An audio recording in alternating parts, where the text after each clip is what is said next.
Spoke with Mike in the media. Frank, just wondered what you were seeing to go to that lineup with LeBron, essentially playing center, and then go back to it and stick to it late. It clearly seemed to be working, but what was the thought behind that? Yeah, we, it's something we talked about, potentially using. We wanted to see how effective our centers could be, obviously eating up minutes against Sabonis and Turner in their size. But we felt like there was something, that we could go to and look at it. I think we looked at it a little bit early in the game. And, felt like we were probably going to close the game with it, and went to it sooner than we anticipated.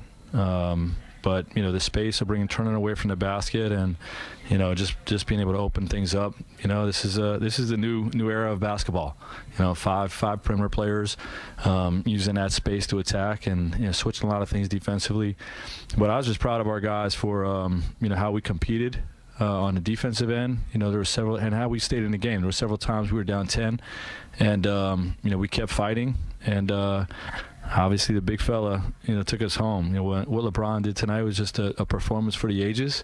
I know these fans and how much they love their hoops here in Indianapolis, and he put on one hell of a show. And obviously, he gets the game ball. As a follow-up on LeBron, just to focus on the overtime, and Frank, what is the challenge of playing the five and calling everything out like that defensively, and then still having to create those type of shots and hit those type of contested jump shots? It takes a lot of energy, and I know he wanted to get this W. He really wanted to play in that Knicks game, the Madison Square Garden.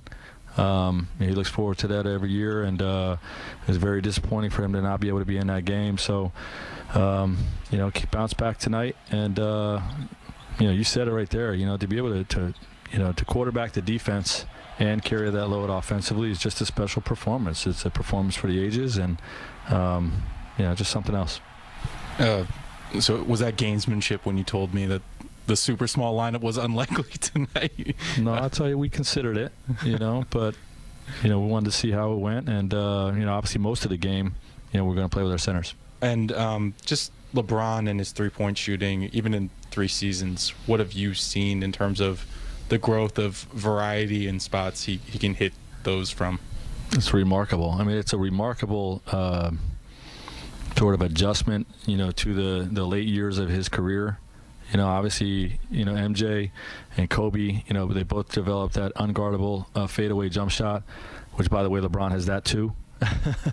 But, the adjustment to the modern era of NBA basketball, to be a volume, deep three-point shooter is, it's just one of those things that you're going to look at LeBron's overall career and marvel at how he was able to do that, because that wasn't part